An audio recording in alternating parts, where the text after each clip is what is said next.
What's up, YouTube? This is your boy John from the Jersey Shore, and I am back with you today to give you my review of the 2010 film, A Nightmare on Elm Street.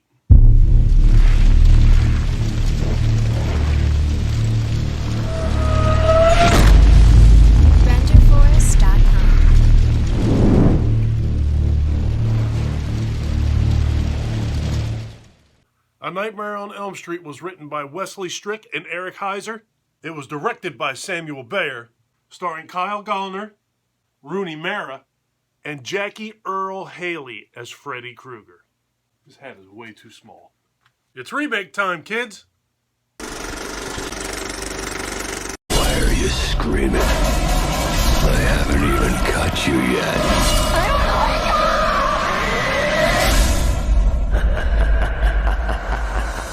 So this movie is not so much of a remake of the 1984 film as much as it is a reimagining of everybody's favorite burned up slasher. I mean, you have the same basic story. Teenagers are going to sleep. They're being murdered in their sleep. In this story, they're actually sometimes awake. They just have gone so long without sleep that their mind is sort of playing tricks on them. They're having micro dreams.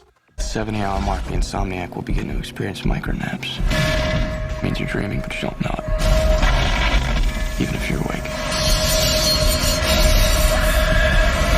And they're actually awake, but their mind is telling them that they're asleep. They're almost on autopilot. It's the same basic premise, though. Someone did something to children, namely Freddy Krueger. Parents found out about it. Parents killed Freddy Krueger. It's the basically the same idea. In this movie, I know in the 84 film, he was labeled as being a child murderer. In this movie, it almost feels like he's a child molester. And these children told their parents what he did, and their parents chased him down into a warehouse and burned the warehouse down. They set it on fire with him inside this warehouse and alive. They burned him alive. The director and the writer almost put you in a position where you think maybe they killed an innocent man. Maybe Freddy Krueger didn't do anything to these kids. You open this door, Krueger! What do you think I did? I didn't put your ass up! I like the fact that they give you a little bit of supporting backstory in this movie. That seems to be a very big theme with the remakes that have come out in recent years. Well, not so recent. This movie's 10 years old. It's a decade old, for God's sakes. But the movies that are reimaginings or remakes of the older classic movies provide you with a backstory. They did it definitely with Rob Zombie, did it with Halloween. Friday the 13th, a little bit here and there, I guess. I mean, it gives you a little bit of backstory, but not very much. In this movie, it definitely provides you with a little bit more of that. It goes as far as showing Jackie Earle Haley as a human prior to being burned up, as Freddy Krueger, playing on the playground at the preschool with these kids. They show that he has on his fedora hat because he's a gardener. Sun, keep protecting from the sun. They show him working with a little hand tool like a garden hoe in the like claw hoe in the garden, which is where they based the Freddy Krueger, the glove, off of. I just think it's really cool. The sweater, I think it just so happens to be what he was wearing when these parents burned him up. But I think it was really cool that they provide that little bit of backstory. They provide you with the fact that these kids loved him. They adored him. They said that these kids were his whole life. I just think that adds to the mystique of the Freddy Krueger character. And I personally enjoy that. That's my biggest knock on this movie overall would be the audio. When Freddy speaks, the audio level almost seems like it's a little bit muddy, but the volume is louder than everything else. It's almost off-putting. Who are you? Remember me? I think that if they just set the volume to the same volume as everything and everyone else, it would have been fine. It wouldn't have been, I would have had no problem with it. I really don't have much of a problem with it as it is, as the product stands. But if I'm going to knock something, it's going to be that. I think that they should have just decreased the volume level of the Freddy Krueger character's voice in general. he does have a few one-liners in this movie. I don't think that it would even be possible to make a Nightmare on Elm Street movie at this point in time without, or I should say at that point in time, without having a few one-liners thrown in there. I hate that crap. I do. I sincerely hate it. That's what made me really start disliking the older original series, was the fact that Freddy turned into a comedian. I think that that's absolutely, it's unnecessary garbage. Unless their goal was to destroy that character. If that was their goal, good job well done. In this movie, they threw a couple things in there. Let me have a stab at it, he says at one point. But it's just little stupid things like that. It's not anything that catches you. It doesn't stand out like they do in the other movies. It doesn't seem as purposeful. But it obviously was done on purpose. As far as the acting goes in this movie, I thought everybody did a very, very good job. The movie is primarily 5 characters. Actually, the movie's primarily 3 characters. But 2 of the other characters that were in this movie, Connie Britton was in this movie. You know Connie Britton. She's been around forever. And she was in the first season of American Horror Story. Another character that was in, Connie Britton played Nancy's mother. And Clancy Brown is in this movie. You know him from, he is the guard in The Shawshank Redemption. He was also in a really old movie with Sean Penn called Bad Boys. Very few people probably know what that movie is. I love that movie. Great movie from my childhood. I digress. Kyle Gallner in this movie plays a character named Quentin, and Clancy Brown plays Kyle Gallner's father in Nightmare on Elm Street. And then there's Kyle Gallner himself. He is Nancy's best friend, and he is very good in this movie as well. He's the one who actually has the vision of everyone chasing down Freddy Krueger, chasing him into that warehouse to kill him. And he's the one that reports back to Nancy that our parents killed Freddy Krueger, and that's why he's after us. Are you okay? And then there's Rooney Mara. She had some pretty big shoes to fill.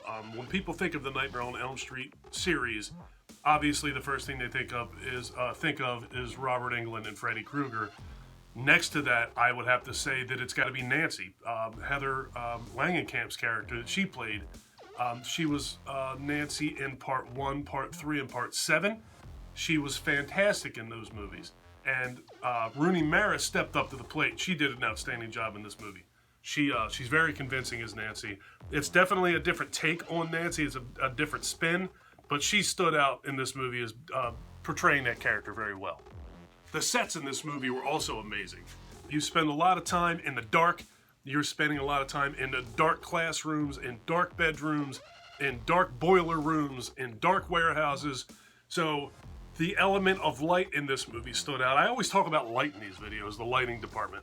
I just don't think that lighting departments get enough credit, and as far as I'm concerned, the lighting department should get more credit in these horror movies. The lighting department and the lighting in these dark settings is outstanding in this as well. You don't get a whole lot of full shots of Freddy Krueger. You get half shots of him, depending upon where he is and what's going on in his setting. And it's outstanding. The settings are really, really cool in this movie. And then, one final thing that I absolutely have to touch on is the look of Freddy Krueger. I am a fan of the look of Freddy Krueger. I know that it's very common that people do not like the look of Freddy Krueger in this movie, which is why I think that a lot of people do not like this movie at all, because it's not Robert Englund, because it doesn't look like Robert Englund's old classic Freddy Krueger. People just immediately were turned off by this. I thought that Jackie Earle Haley was fantastic as Freddy Krueger in this movie. I thought that the look of him as a burn victim was a lot more realistic. He looked more like someone would look if he were burned up in a fire, and I thought it was fantastic. The makeup effects on the Freddy character were next level. The glove was next level. The whole entire look of him was absolutely fabulous. The only knock, again, has got to be the audio when it came to his speaking voice. That kind of bothered me a little bit during the movie, but I got over it rather quickly. The general look of the character was next level effects. And as creepy as it may seem, or as creepy as it is, another thing that I thought was cool about this movie that was definitely different was, I mentioned it earlier, in the earlier franchise, Freddy was referred to as a child murderer or a child killer, which is bad enough. In this movie, he did not kill these children. He actually was molesting these kids. They don't say it flat out, but all of these kids survived, so obviously he did not kill them. And what else would it possibly be that he was doing to these kids that these parents would be so enraged that they would burn a man alive? At one point, there is a scene about 5 minutes long, if that, may not even be that, where Kyle Galler's character finds pictures of Nancy. It's a stack of photos. He says they're all pictures of you. They're found in Freddy Krueger's hideout, and he doesn't want to show her these pictures. So you put 2 and 2 together, and you know what these pictures are. I'm not saying that I like that, but what I am saying is I like that compared to him being a killer makes him even more evil. It makes him even more creepy. Especially the scene where he's getting ready to be murdered and he's yelling, "What do you think I did? I didn't do anything." And then you later find out that yes, you did do something. It adds another dimension to this story that just simply wasn't there before. Yeah, if you want to make somebody more unlikable, more scary, or more creepy, add that to his backstory. So Nightmare on Elm Street 2010. I have met very few people that liked this movie as much as I did. I love this movie. I thought it was outstanding. I really sincerely think that a lot of these horror movie remakes get a really bad rap. I think that a lot of people who love the original movies, Halloween, Friday the 13th, The Hills Have Eyes, all of Amityville, the people who sincerely love those old movies, not all of them, but some of them, I don't want to make too blanket of a statement, have a very hard time getting past the fact that somebody's messing with their old movie. When in fact, they're not messing with your old movie. Your old movie's still there, and it's exactly the same way that it always has been. This is just reimagining a character or reimagining a story. We love these stories, so I don't see why people have such a difficult time when somebody wants to retell that story. Put a different spin on it. Change the characters up a little bit. If you like it, you like it. If you don't, you don't. I understand that. I love these movies. I'm very open-minded when it comes to these movies. The only remake that I have ever seen that I can tell you flat out, plain and simple, that I did not like at all was very old, and it was Psycho. And you know why I didn't like that movie? Because they made a remake of Psycho with line for line exactly like the old Psycho. The reason I disliked it was if you're going to do that, why do it at all if you're not going to reimagine things or change things up or put a little bit of a different spin or add some new flavor to it? If you're not going to do that, there's no reason to remake the movie. That's how I feel about all these remakes. I like the fact that they changed Jason up, that they changed Michael Myers up, that they changed Freddy Krueger up. I think that the new spin on Freddy Krueger is friggin' awesome. And that is no knock on the Robert Englund Freddy Krueger character, which he iconically portrayed. I mean, face the facts. When people look back on Nightmare on Elm Street, they're not thinking about Jackie Earle Haley. They're thinking about Robert Englund. But I'm talking about this movie right here. And I thought that Jackie Earle Haley played Freddy Krueger flawlessly. He was scary, he was creepy, and he did a great job at doing it, and he loved doing it. I wouldn't mind seeing him come back and doing it some more, but now it's been 10 years, and I just don't think that that's happening. So the bottom line is this. I think that this was a fantastic movie. If you have not seen this movie, I strongly suggest it. If you have seen this movie and you didn't give it a chance, give it another watch. This movie's fantastic. Alright folks, that is going to do it for my review of Nightmare on Elm Street. If you like this video, please give me a thumbs up. If you really like this video and you have been enjoying my content up to this point, please do me a huge personal favor and click that subscribe button. After you click that subscribe button, remember to ring that bell. Take care of yourself. Take care of each other. Have a kick-ass day, and thank you for watching.